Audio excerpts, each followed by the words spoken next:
All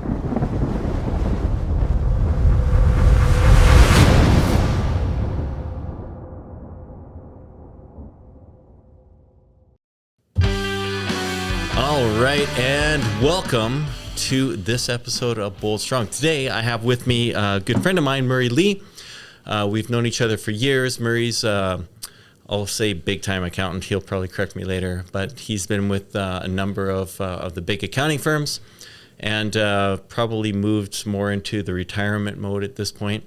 And he just finished a book, which I have with me here. It's called Buy the Milk First. And a great book, and we're going to have a great conversation, probably a little bit about money, probably a little bit about the grandkids, and we'll go from there. Okay. So welcome, Murray. Welcome to the show. Thank you. Excited to be here. Thanks for having me. Excellent. Thanks for coming. So, what's been going on in the world? What's new with Murray? What's new with Murray? Murray's still trying to figure out what he wants to do when he grows up. Oh, excellent. So, you got to figure that out before it's too late. Got to figure that out. But I got 20 grandchildren, so that keeps me busy. Wow. Yeah. So do you feel like the wise old sage? Yeah. You just sit there with your arms crossed and people, Grandpa. Yeah. Not quite. Yeah. The older ones will come. Yeah. Grandpa, I need some advice. Not so much. How much do you have in your wallet? Exactly. Grandpa, can you buy this? Yeah. So like lots of managing kids, doing a little travel? Doing a little travel. Yeah. A little bit of travel. I'm planning on going to Europe in September. Oh, good. Going to do a river cruise with my wife, so we're looking forward to that. Yeah, that'll be fun. We're hoping to do that.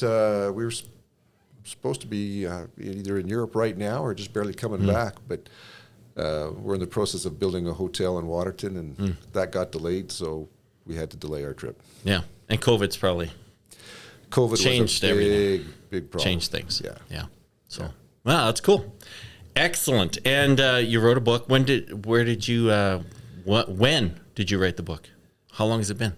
Well, it got published at the end of March. Okay. I've been working on it really for probably about 2 years, and it's been in the back of my mind for a lot longer than that. Yeah. But when COVID hit, then I said, I've always wanted to write this book. I've been gathering ideas, trying to pull it together. And so when COVID hit and I was sitting at my desk, I said, okay, now I'm going to do it. I'm going to get it done. What was the impetus? Like, what drove you to it? Well, that's a great question. I really wanted to give financial advice to my children and my grandchildren.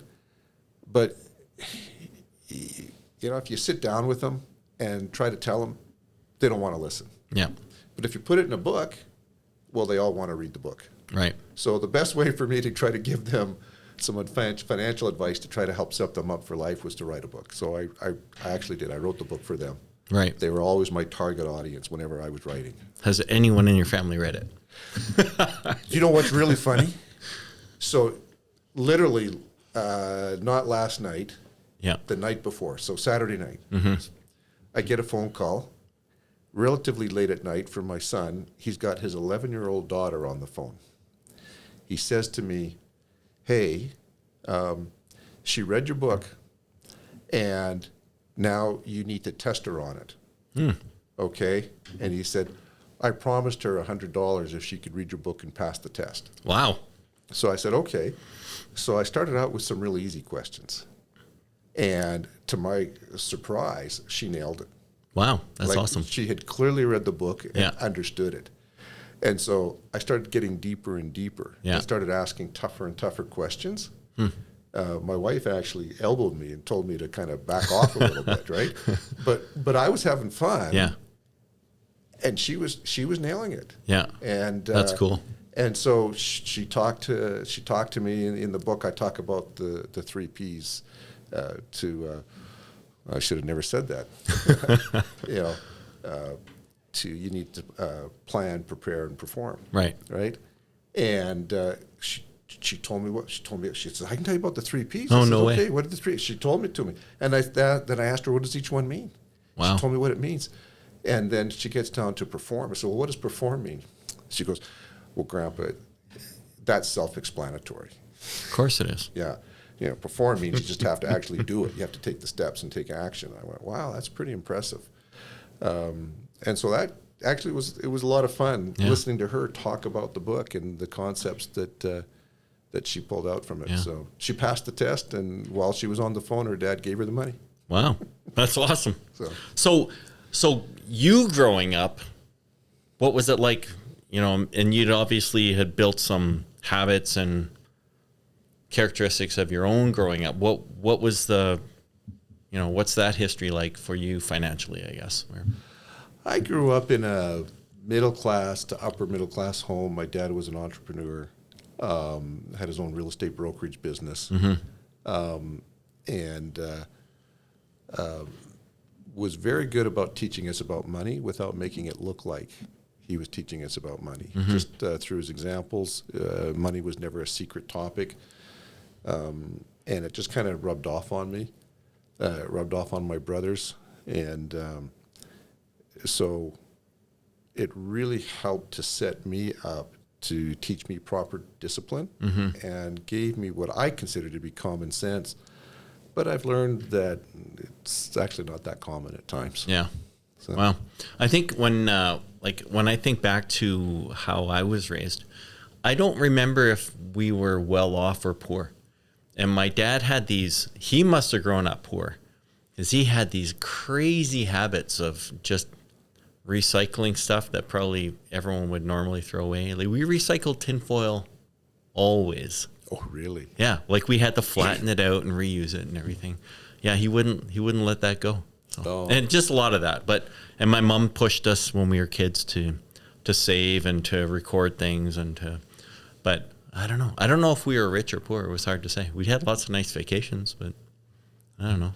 As a kid, you don't really think about that. Yeah, you don't think, am I rich or am I poor? Am I this or am I that? You're just having fun with your kids, playing out on the street, doing whatever, and you're just in the same boat as your neighbors. And I never thought of myself as rich or as poor. Yeah. When I look back, I can realize that, the kind of life I had. Right. But looking back, you can figure it out. But growing up, I just. That was life. Yeah, when I look back, I look back, and then you can compare to other people, I think. And reality is we were going on vacations, other people probably weren't. We had vehicles, other people didn't have what we had, so we were probably doing pretty well, I guess, is maybe where we ended up. Yeah. So, who knows? Anything funny from the past that, like, coming up through it financially, anything crazy happened? Maybe not funny, maybe just crazy. Actually, I wouldn't call it funny or crazy, but one of my earlier lessons, I guess, maybe I'm just a cheapskate, but one of the principles my parents taught me, I was in high school and it was time to go buy the clothes to start a school. Yeah. And my parents did, I thought, a very smart thing. They said to me, here's $75. And now in those days, that would be a lot more money than $75 is today. Yeah. Here's $75. Go buy the clothes that you need to start school. You can have what's left over. Yeah. Right? Well, suddenly I'm an astute shopper. I know I need a pair of pants. I know I need a shirt. But, now I'm not looking for the name brand, the expensive brand. I'm looking for, what's going to be good enough. And I was able to buy all the clothes I needed for school and still put $20 in my pocket or something, right? You probably felt like I'm rich. And exactly. I got this figured. Yeah, and so to me it was a great lesson, because if it was just me telling Dad what I wanted, I'd say, well, can I have this? Can I have that? But now I had to learn how to budget. I had to learn how to prioritize. And what do I really want? And do I really want that nicer pair of jeans, or would I rather have some money in my pocket? Yeah. And so it was a great lesson that I learned as a youth, but they didn't sit me down and teach me, but they taught me. Yeah. Right? It's actually, we do something in parallel to that where for the kids' birthdays, we'd give them $100 and they could spend it on dinner. They could spend it on a gift for themselves, basically whatever they wanted to do. It was their $100, but it did have to involve something with the family. Oh, okay. So our son, he would buy a couple $5 pizzas at Little Caesars and frozen Sara Lee cake, he'd be $15 in, and he'd have a whole bunch of money to himself. So right, and it kind of like that's who he is, which is kind of funny, and it carried through till now his adulthood. So I would say that story alone tells me that there's a kid who's going to be financially responsible throughout his life. Right? Yeah, he'll have more money in the bank. He'll always know how much he has. Yeah, yeah, it's kind of funny. Yeah, I don't know if the other two kids are like that. Time will tell. At all. Yeah. Apparently, financial thinking is not genetic, or maybe it is. I don't know. I don't know.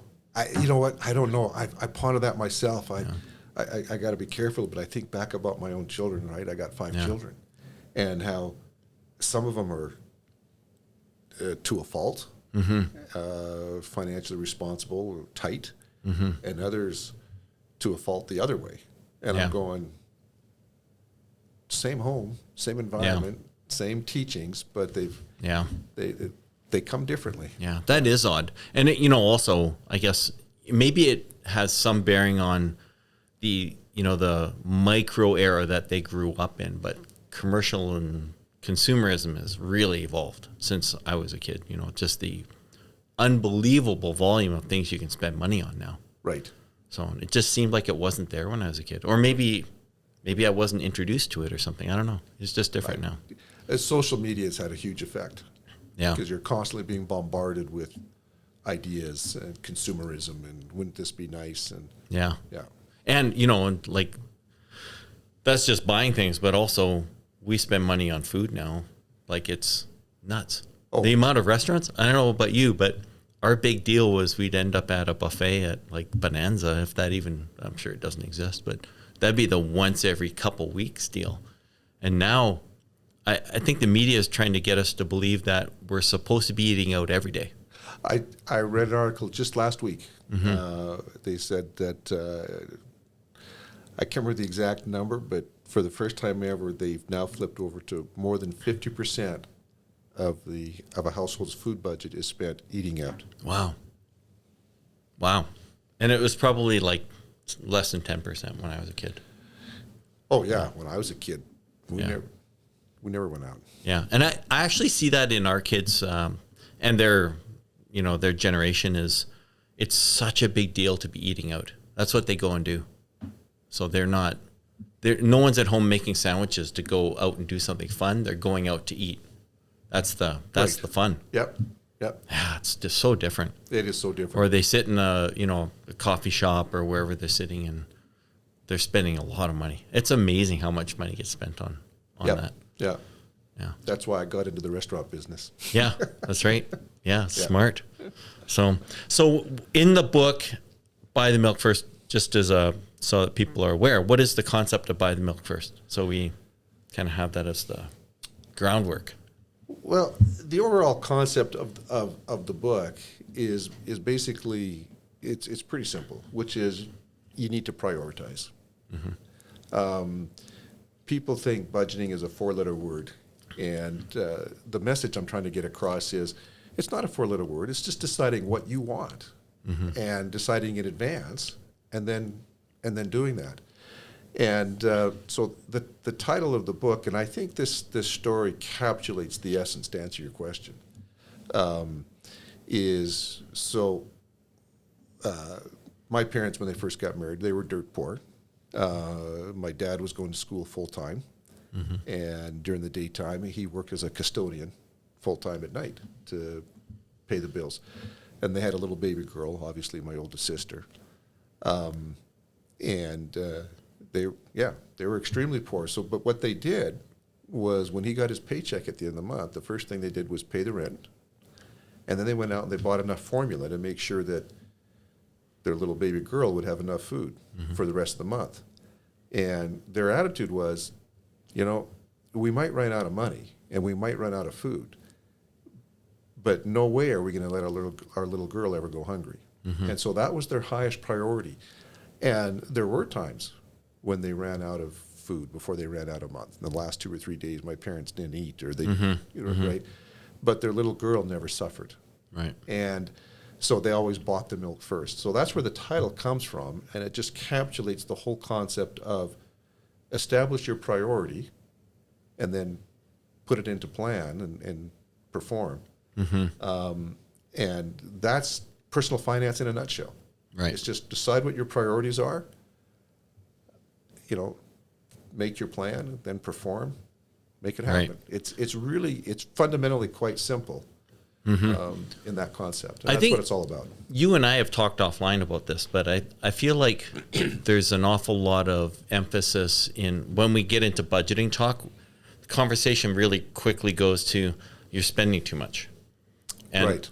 But half of the issue often is the other side of the balance sheet, which is you're not making enough, and you're underutilizing your skills and your abilities. You're not utilizing your education. You're not trying to get a better job. You're not putting in a full day's work. That seems to get ignored quite a bit. But obviously the overspending is a huge issue.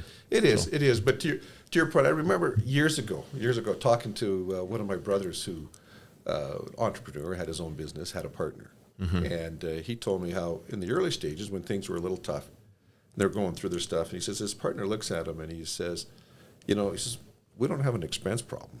We have a revenue problem.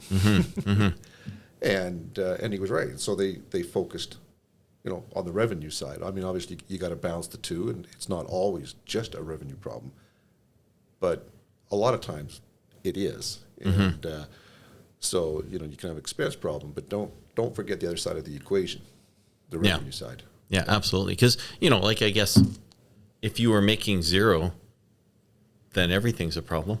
Right. Yeah. So, and it isn't just that you're spending too much. You have no income. You have no income. So your problem's the revenue side. Yeah. And I feel like, we had talked a little bit about the generational way of thinking. And I don't know what our kids think that a normal income is anymore. Because it's way different than minimum wage. And then you get a lot of people. I think, this is a bit of my bias towards education. I think everyone should get as much education as you can reasonably ram into your head, and time and money, However, it feels like in a lot of cases you go to school and the teachers are saying, you're going to come out of this and you're going to make, and they have these really high numbers. You're going to make $200,000. You're going to make $500,000.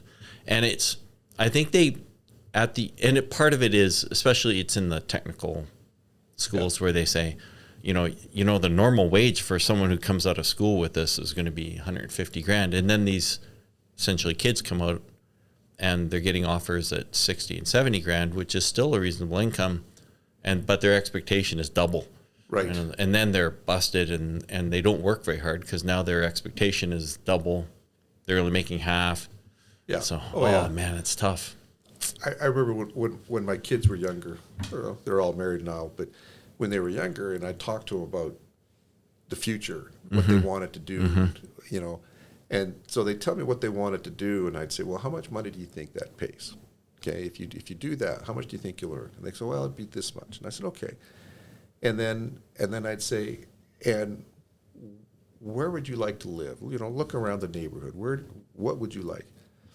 And then I literally drove them to a neighborhood, maybe 5-10 minutes away from where we lived. We drove through. It was a nice neighborhood. Yeah. But okay. And I said, is this the kind of neighborhood you want to live in? And they said, well, no. And I said, well, this neighborhood, the people living in this neighborhood are probably making around this amount of money. And it was an eye-opener to them to realize, and I said, there's nothing wrong with this. This is a nice neighborhood. It's clean. It's safe. It would be a great place to raise a family. But when you're planning, if that's what you're thinking, this is the neighborhood you're living in. If you want to live in this neighborhood, then you need to be thinking along these lines, because this is what the income is of people living in this neighborhood. Yeah. And it reshaped the way they thought a little bit as far as what they wanted to do, what kind of education they wanted to get, what career they wanted to have. And not that any of the choices were bad; they were all fine. And I told them that. I said, "You want to do that? That's fine." Yeah. But just understand the consequences of the decisions that you're making today and how they'll impact you in 10 or 20 years. Yeah. What do you think about having, some people, and I've been I've been in this mode for a while where I think about, here's retirement and here's what I need to do to consider myself at retirement. But I think when you're, my kids' age, they're in their 20s. I don't know if it's realistic to plan your retirement or if that's just a long-term goal. Maybe do you set different goals along the way, or how do you manage your goals? Because you got to have something to look forward to, don't you? Or what do you think? Manage your goals for retirement? Yeah, well, I think, at one level I can say, okay, here's my longest goal. It's retirement, or maybe it's death, actually, because I need to make sure that when I die that there's money to pay for my funeral. The next goal before that's retirement, and I don't know how long I'll be retired, but I need a certain dollar value in the bank before I can retire.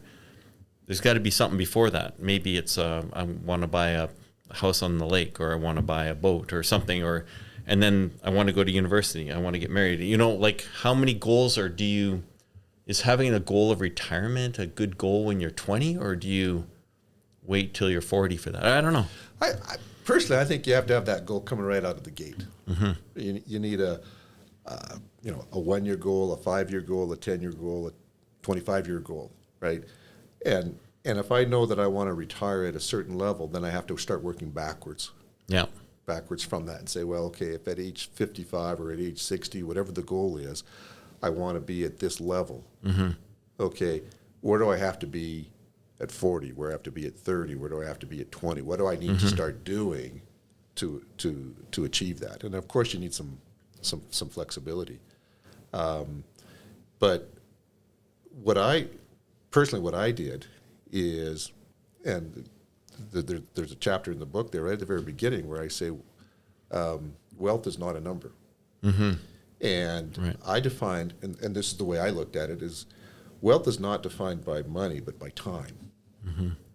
And so the goal I initially set, and I had to modify it over time because things change, but I wanted so many sources of passive income, right, that would allow me to achieve the lifestyle that I wanted to have. And then I planned, then I had to set mini goals. Okay, so if I want to have a stock portfolio that pays $50,000 a year in dividends, as an example, okay, how much money do I have to have? What kind of stocks? What's the investment going to be? How much do I have to put away every year? And start building that up. So you set that long-term goal, and then you back up right into the mini goals to help you achieve the long-term goal. The big one. Yeah. Yeah. How do you teach kids that? Because, I get looking at kids they're not even through school yet. I don't know how do you teach them about when they're 80? And they want you want to kick back when you're 80. That's a tough one, though, isn't it? That's a tough one. They're not thinking about that. They're not thinking about that. I mean, when I was 20, I was never going to. When I was 20 years old, I thought I was an old man at my age now, right? Yeah. I don't think I'm that old. Yeah. Okay. But there was a time I thought, hey, by the time you get to be my age, I don't know, I'm never going to get that old. Now I'm thinking, hey, I still got a lot left. So it's a tough one, but you just. It all comes back, I think, to learning how to think beyond today. Yeah. Yeah. Yeah. It was interesting in just thinking of, I think a lot of people, when we get into the conversation about money, everyone kind of has this concept that this is it, just tick, tick, tick, tick, tick. But I think it's much more, yeah. And I look at my parents and I think, my mom is, she's doing great now and she's in her 80s. But I know there was times, even in her 50s and maybe 60s, when it was whoa, hold on, how are we going to pay for anything at this point? And they would lose something, or it just felt like we were in a huge disaster zone. And then suddenly she's where she's at now. And it's between 60 and 80, I don't think you were working. How is it that you now are financially stable again? But yeah, I think a lot of people just feel like everything's here. And then if they have a downturn, then they've completely failed. But it's normal. It's right? Normal. Yeah. It's normal. Yeah. It's normal. There's going to be ups and downs. It's not linear. It goes up and down, up and down. Hopefully the trend is up. Yeah. You don't want it to be a spiral, especially downward. Right. No, that would be bad. That's the worst. That would be bad. Yeah. But, you're going to have your ups and you're going to have your downs. Mm-hmm. And this, to me, the key is to realize that you're going to have a down, that the down is normal. It doesn't mean you're bad. It doesn't mean you're stupid. It doesn't mean anything. Okay? But then just learn from it. Yeah. When you have the down, then you sit back and say, okay, what happened? How can I learn from that? And then fix this so that I don't have that same down again. Yeah. And as long as you're learning from it, that's what life's all about. Yeah. I think the one thing that I learned over time is like everyone gets hit with ups and downs. Ooh, can't come out. Is that when you're young, the downs seem unbelievably dramatic. And then when you look back at them, it's like, that was nothing. I remember I was in my early 20s, and it was a rocky time in life for me, and it was just before Christmas. And I think at that time I just didn't have any liquidity. I didn't have money. I didn't have much of anything. And I had $300 cash in my wallet, and someone stole my wallet. Oh. And it was like the world had collapsed. It was the worst day of my life. Yeah. But then I look back and it's like, whatever. Yeah. You'll figure that out. It's just a blip. Yeah. Yeah. Yeah. But yeah, it's tough when you're young. Everything seems dramatic. Yeah. Experience starts to give you a little bit more perspective, doesn't it? Yeah. I'm looking at my daughter. Sierra just got her driver's license. So look around before you. Okay. And she's had to put gas in the Jeep. Woo! That's a wake-up call. That's an eye-opener, yeah. Yeah, because she's not even started working yet as a, 16. She has a little job for the summer. But yeah, when you go and have to dump $65 into the vehicle and that's all you'll make in a few days. Ooh, and now she won't drive anywhere. Before, it's so funny because before she had that level of accountability, it'd be like, hey, can we drive to this basketball game? Can we go to the mall? Can we go to can you buy this? Can you, and it's like, now she's like, I'm not going anywhere. Yeah. She's starting to understand. Yeah. Yeah. Yeah. That's good. It's quite a big difference, actually. So, yeah. And now she's still walking places, which is funny because she has no problem. She can take the Jeep anytime. Yep. But good now, for her. Yeah. And then it's funny, too, because now when she puts gas in it, she only goes $20 at a time.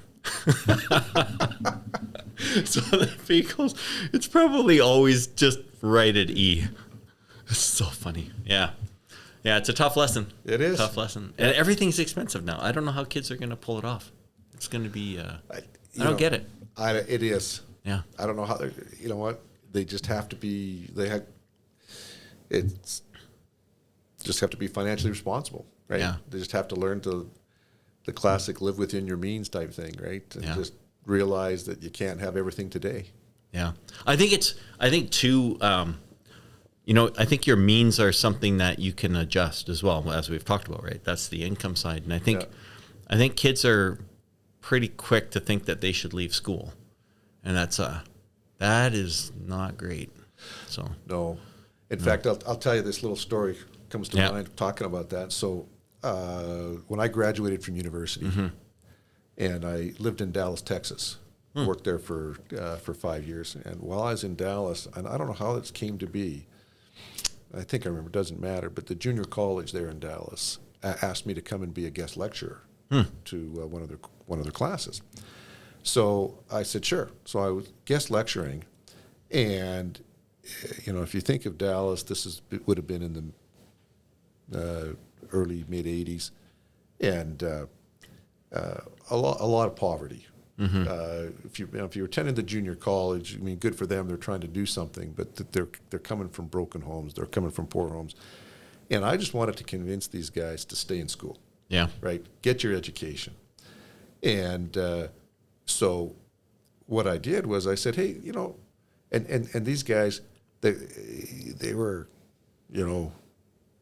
kind of a little bit rough gang member appearance type thing, and they thought they were pretty cool. So one of the first questions they asked me is, well, how much money do I make?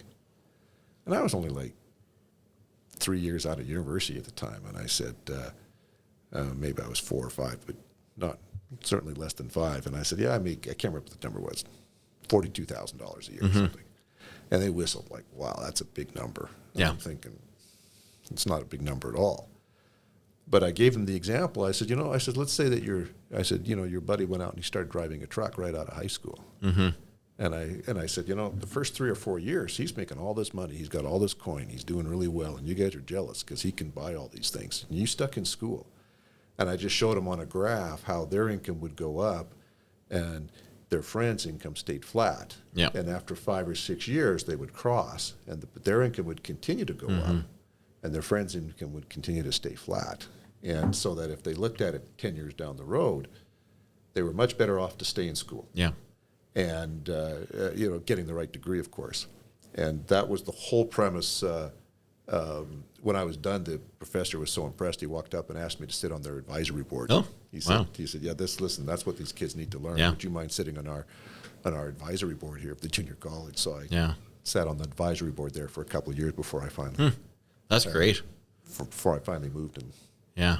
I find one of the interesting things about education too is that I think when we're in that age where we can go to school, you should go to school, because then as you get older, like I look back and I think 10 years ago, I thought, man, I should go back to school a little bit, and I should have done it. Because then as you get older, your responsibilities gets harder and harder. Yeah. Yeah. But the thing is that it's important to go to school. It's important to go to university or technical school, whatever it is, to get that education. But make sure that the education you're getting is going to result in an employable skill set. Yeah. Majoring in art history, very hard to get a job with a art history major. Well, you'll be at school. All you can do is teach at that point. Right. Or you can curate a museum, I guess, or an art show. I learned that. I remember when I was in university, I was graduating, so I was married going to school, and I lived in a cul-de-sac, bunch of other married students, and so I graduated in accounting, went off and got a job. Had the guy across the street from me graduated in, if I remember right, it was political science. He couldn't get a job. Yeah. You know what I graduated in? Art history and political science. No, I didn't. No, I had a sociology degree but a political science minor at the beginning. So then it turned into economics. So. Okay, but see, but he couldn't understand why he couldn't get a job, and even back then I went, because who needs to hire? There's jobs for those people, but way more people graduating than there are job opportunities. Yeah. And he hadn't thought that through. He just spent 4 or 5 years going to school, and now he's got a degree that he couldn't get a job. Although, what is interesting about that is, I fully agree. And if you're going to spend 4 years, it might as well be on something that you're employable at. But I still think you're better coming out of university with a degree in anything. Could be anything, because you're further ahead than someone who doesn't have that degree as well. And you see that on paper. Yeah, you do see that. And I would encourage, I remember talking to my son and encouraging him to go to university, right, to get a degree. And one of the things I said to him, I said, look, one of the things you learn going to university is you just learn how to think. Yeah. You learn how to organize yourself. You learn how to you learn a lot of soft skills that you are in no course that are going to help you in life. Yeah, absolutely. So that's a great plus. But choose a degree that'll help, help. And you know what's interesting, and you mentioned the technology things that you can get into too, and it's really quite shocking how much some of these people who they don't have like a bachelor's degree in accounting or whatever we have, but they're making some good money, but they took it serious, and they got the right education, and they just didn't fool around with it. And and there's always that danger I see where the it's almost like the society today says, look, you're going to make all this money being a fill in the blank, and today it's it seems to be you're going to make tons of money doing IT software development. So if you take our 6-month course, you're gonna you'll retire young. And so I think it's interesting. And then I think a lot of those people get into it, and it's like, whoa, 6 months wasn't long enough. I didn't get to where I wanted to get to. But the school's kind of promoted as they're making money. It's a business too, right? So there's also a lot of schools that do. There's a lot of technical things you can get into. And some of them make a lot of money. Not all of them. Not many of them. Yeah. But And interesting fields. Yeah, there's like in Alberta has been great because, you could you could go be a welder, and if that spoke to you, then you could make some great money doing welding. Lots of opportunities. Yeah, or even just being on a drilling rig, and there's some education involved in that, and then there's some really good money there. Yep. So, yeah.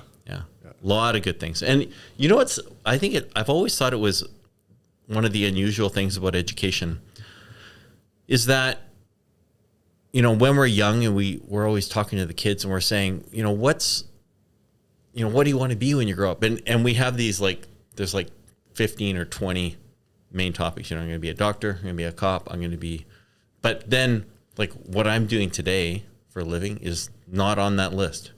You know, and like there's tens of thousands of jobs that aren't going to be on that list at all. The majority of them aren't on that list. And so, but we get these kids thinking, oh, well, I'm going to be these things. And then when that doesn't play out, then where's the segue from I was going to be a doctor to now I am this completely different thing that I don't even know what the job title is anymore. So entrepreneur. Yeah. That's your job title. Yeah. Well, man, everyone's pumping the entrepreneur job track these days, whatever that amounts to. So it's like, whew.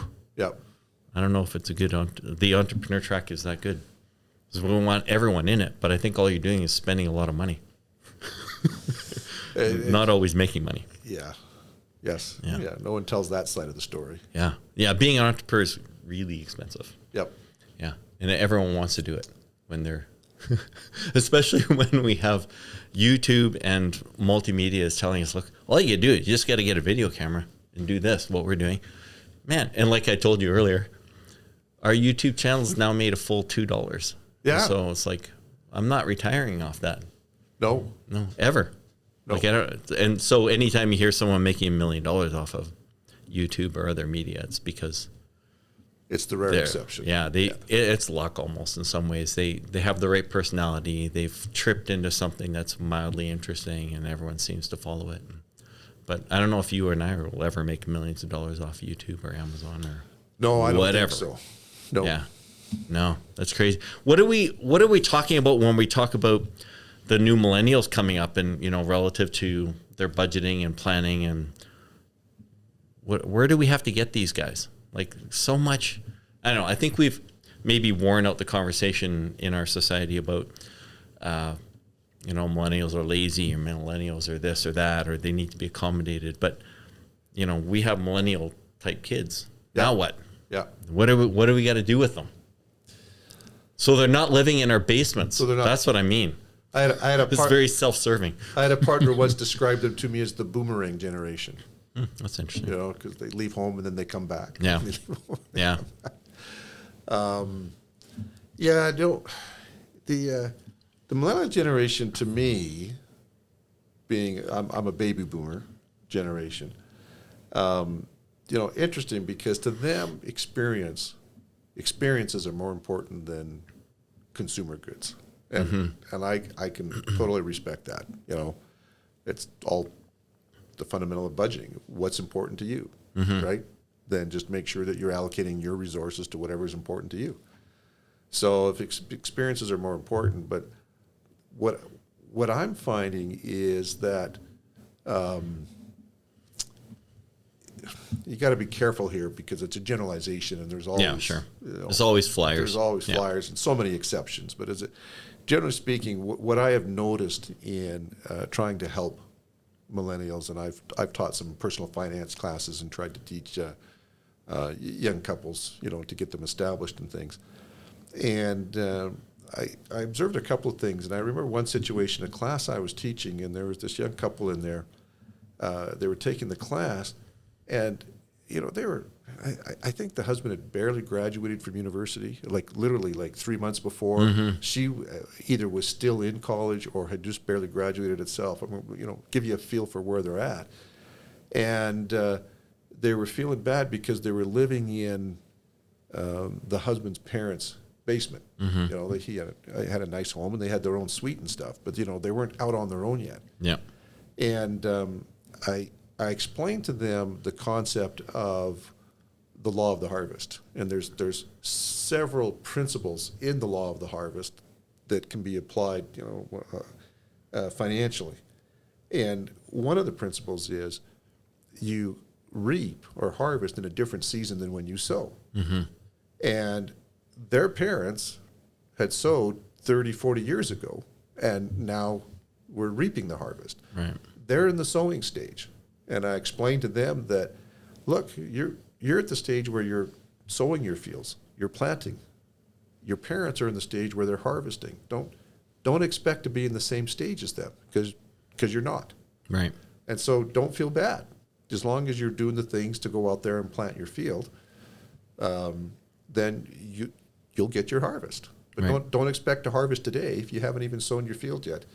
That was a mind-boggling concept to them. It just talked to them afterwards about it. It just took a huge stress off their shoulders, because they were comparing themselves in many respects to their parents and felt like they were almost, they didn't quite say this, but almost like they were failures because, look where they're at.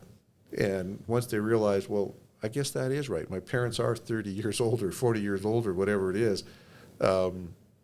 They've got all those opportunities. So come back to the millennials. Sometimes I think they're too impatient, generally speaking, and they want to harvest before they sow. Right. And there's just certain fundamental laws that can't be broken, and that's one of them. Yeah, you got to put in the work. You got exactly. Yeah. I've yet to see a farmer who in the fall was able to have a harvest if he didn't plant his seeds in the spring. Yeah. And it's, this is just a fine sideline note. It's funny that I see it too, where the millennials and the younger crowd, they're just, I got a test today.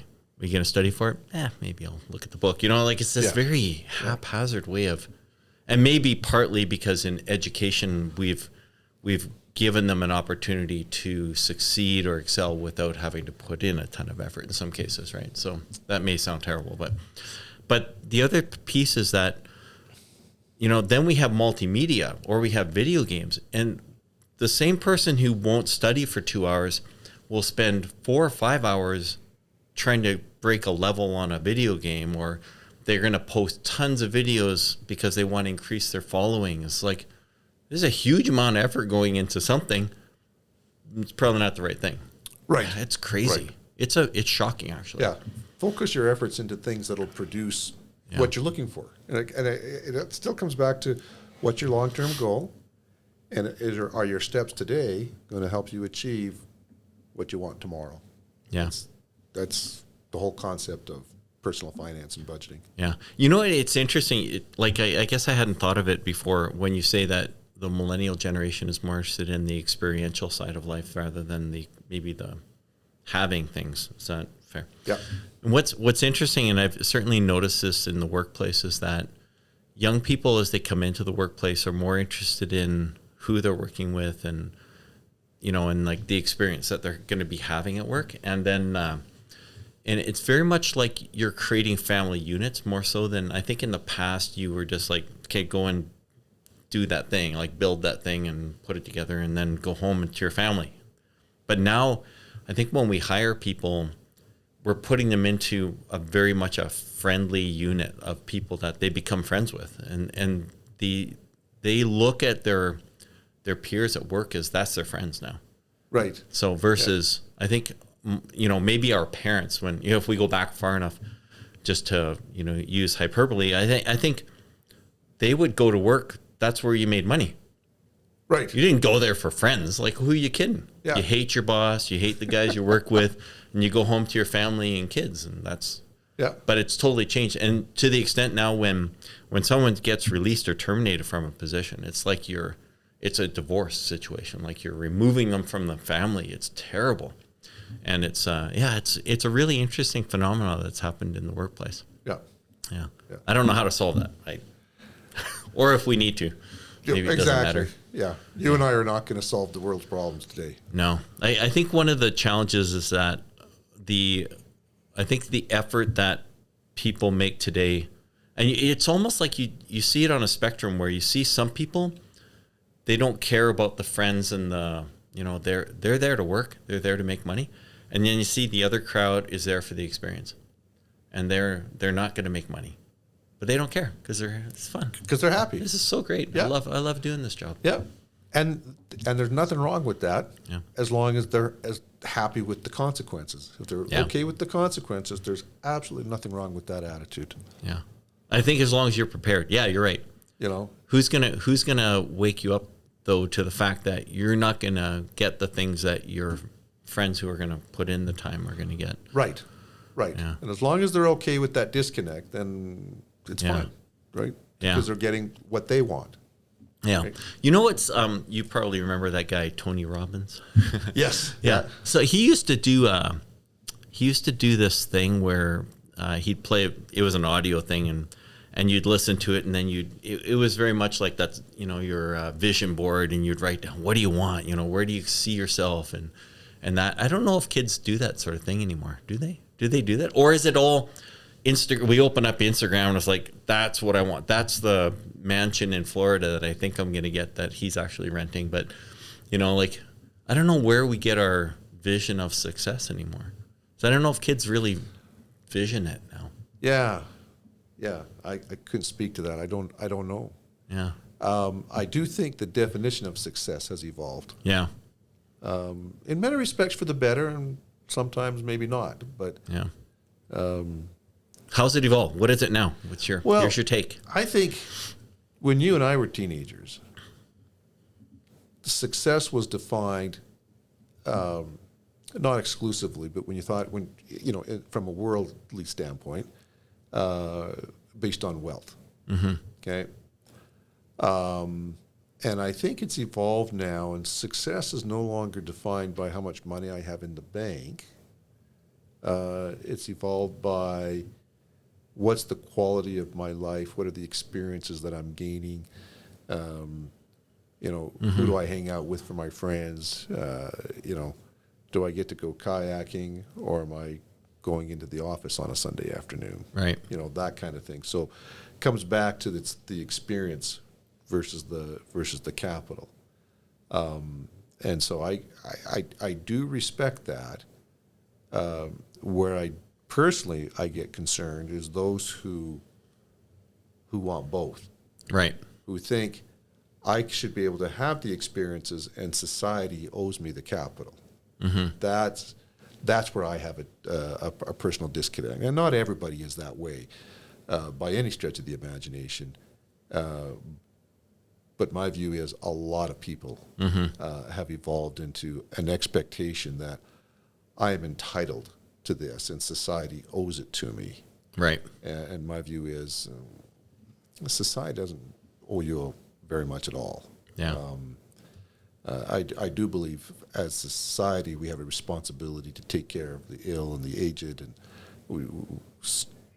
we have social responsibilities that we need to take care of. But for those that have, health and strength and mobility, and if they make certain choices in life, society doesn't owe them a bailout. Yeah. This is you just caused me to think of, obviously I see a lot of resumes and we interview a lot of people over time. And there was this one lady I was talking to, and, sometimes you get into the who are you type questions, and I'm like, so what kind of hobbies do you have? Like, what do you like to do? And she's like, oh, I love traveling. I'm like, everyone loves traveling. It's not a hobby. That's kind of a byproduct of the fact that you're successful. You get to travel. It's not something you do as a hobby. Right. Yeah.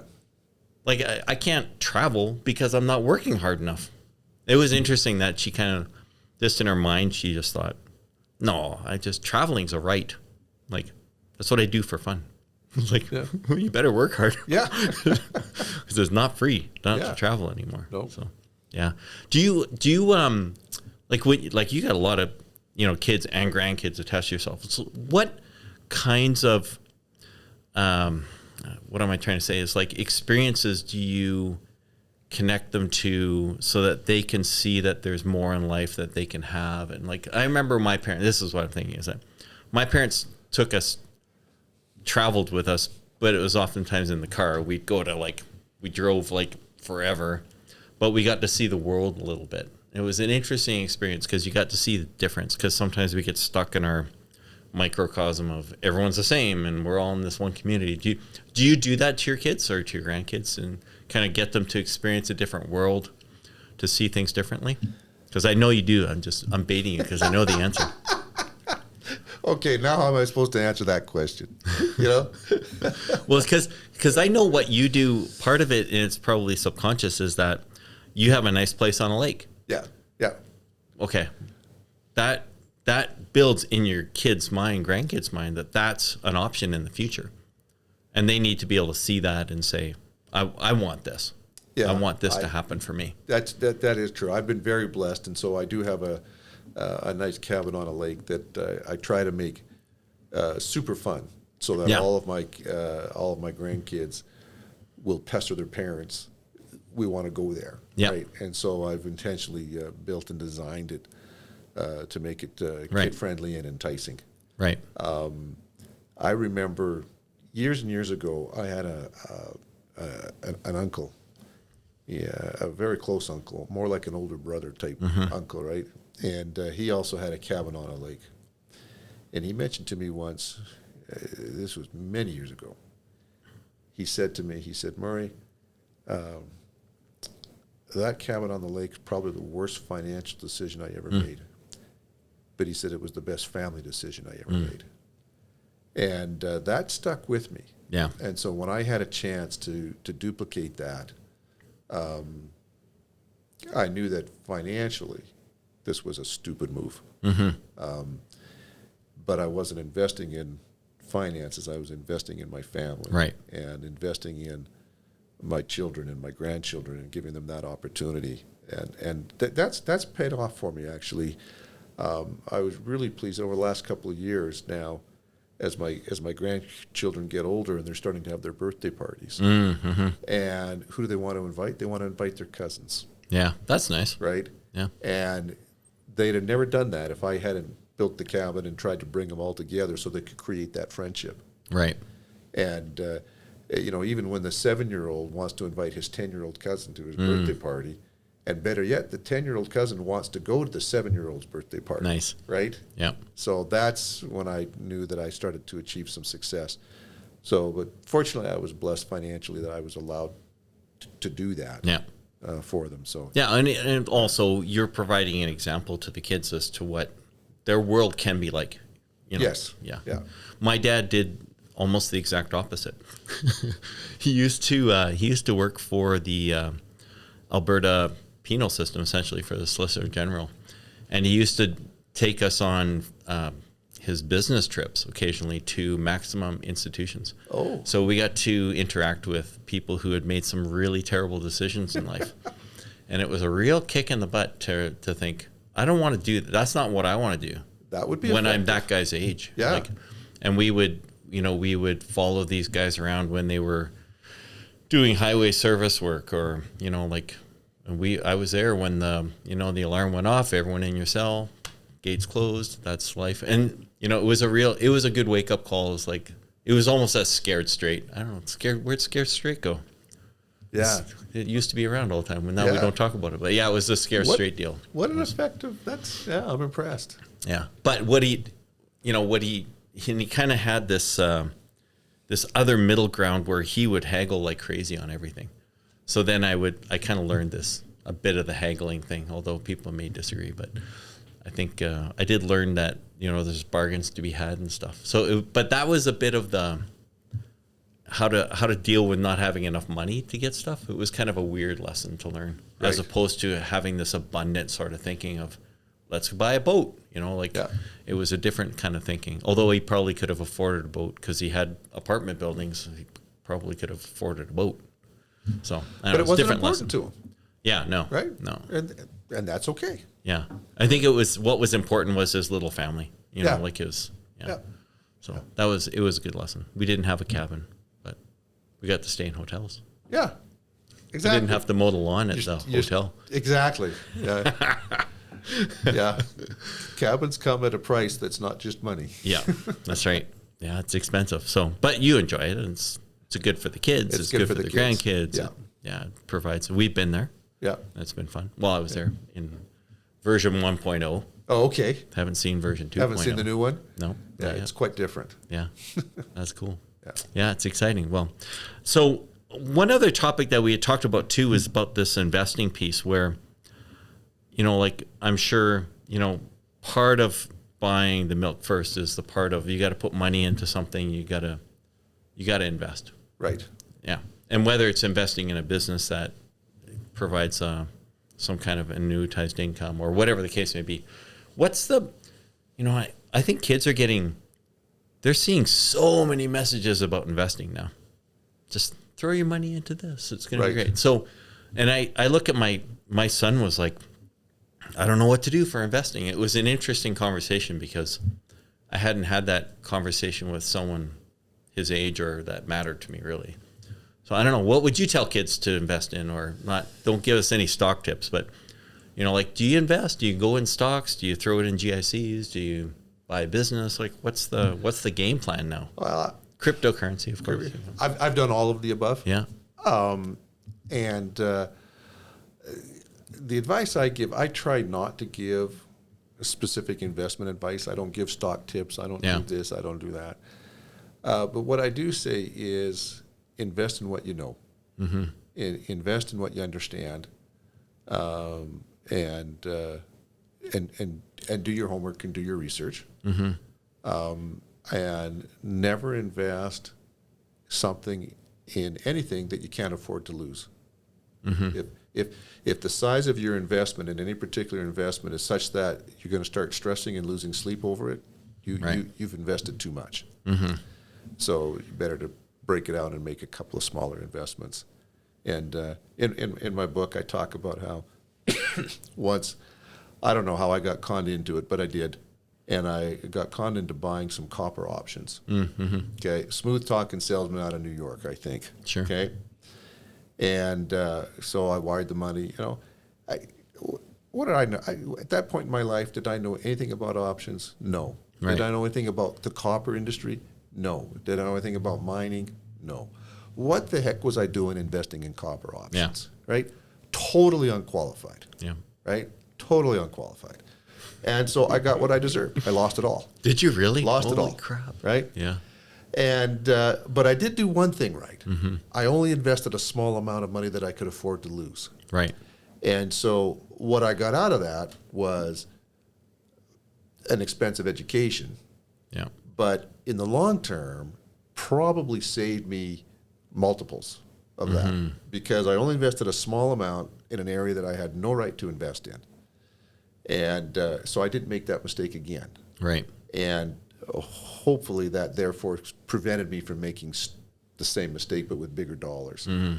So it's important to understand what you're investing in, and even if you do, you're still going to lose money sometimes. Right. You're not perfect. I remember another time I invested some stock in a publicly traded company. Okay, this time I did know what I was investing in. I did do my research. Okay, I was several years down the road from the first time. Okay, I had a lot more experience. I understood the business. It was an oil field service business. Mm-hmm. I'd done my research. I'd reviewed their financial statements. I was very qualified to review financial statements. Okay, and I said, this makes a lot of sense. The service they're providing is value. Okay, and so I invested some money.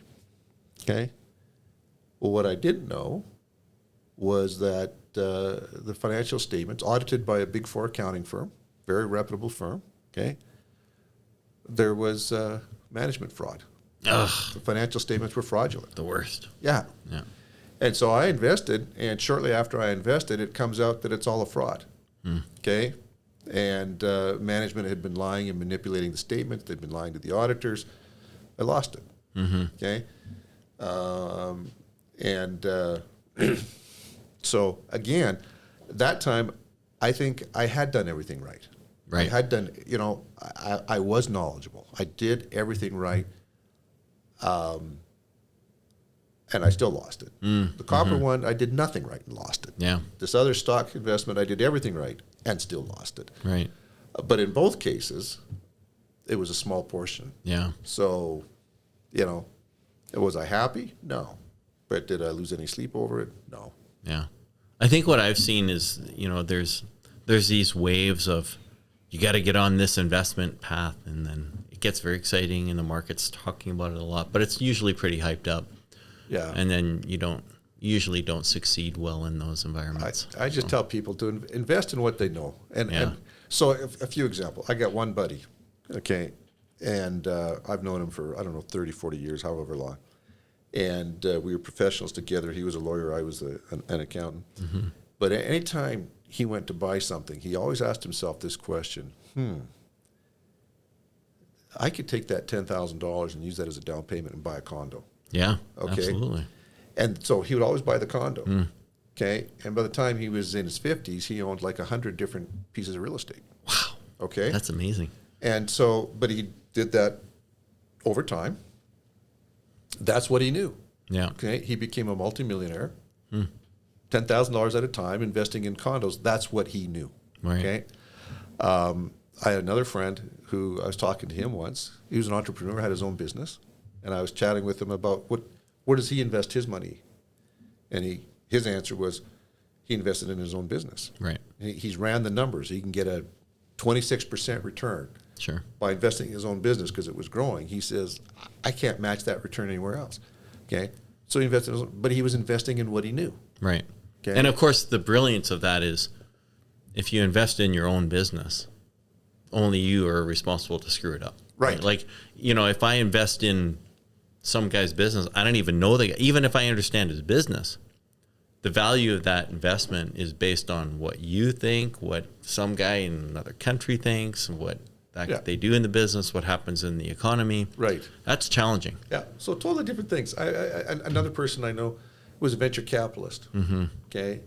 And as a venture capitalist, he had a fund, raised a bunch of money from investors, and then he'd go out and they'd invest in high-tech businesses or whatever it was, right? Mm-hmm. And some of them would do really well. They'd make lots of money. Some of them they'd write off. But that was the nature of his business. Okay? He eventually retired from that, but what he does now is he does the same thing, but he invests in the stock market. But he applies all the same principles. Right. Okay? Studies a business. Does this make sense? Then he'll buy it. Da-da-da-da-da. Yeah. Okay? That's what he knows, and he lives now off of capital gains from making investments. I could never do that. Right. That's not what I know. That's not my skill set. Yeah. So when I'm talking to somebody and say, from an investment perspective, I never give specific advice, but I do like to say, invest in what you know. Mm-hmm. Okay, condos, stock market, entrepreneurs, small business, whatever it is, but invest in something that you know. Do your research, and make sure that no one particular investment is so large that you don't lose any sleep. It's going to take you under. If it's going to take you under.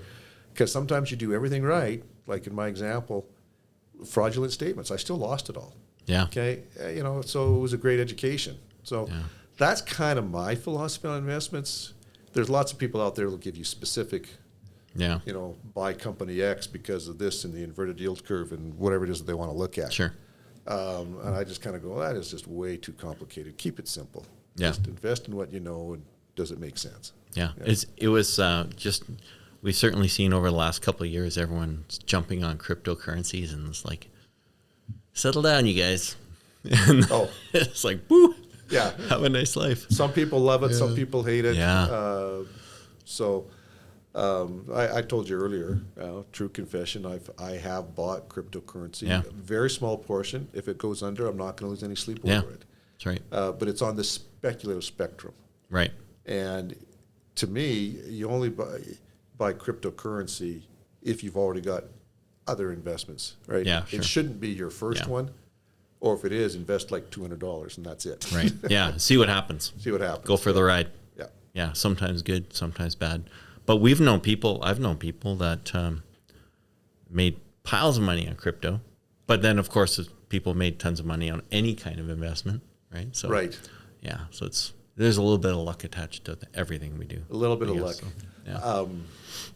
I think it was Bill Gates who once said, I can't remember the exact quote, I'm going to ruin it, but he said something along the lines of, success is a lousy teacher. Yeah. Because, and it's particularly early success, because they have early success, they think it was them. Right. And then and because they think it was them and they're so smart, and then they don't learn from it, and then they lose it all. Yeah. And they learn nothing along the way. Yeah. Yeah. And so if you have early success, good for you. I'm happy for you. I never begrudge anybody who's earned a nickel, however they got it. Yeah. as long as it wasn't illegal. Yeah.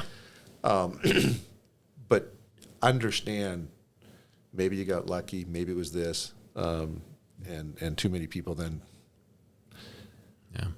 they just start making mistakes, and they didn't learn the fundamentals. Yeah, it's crazy. It's a crazy time.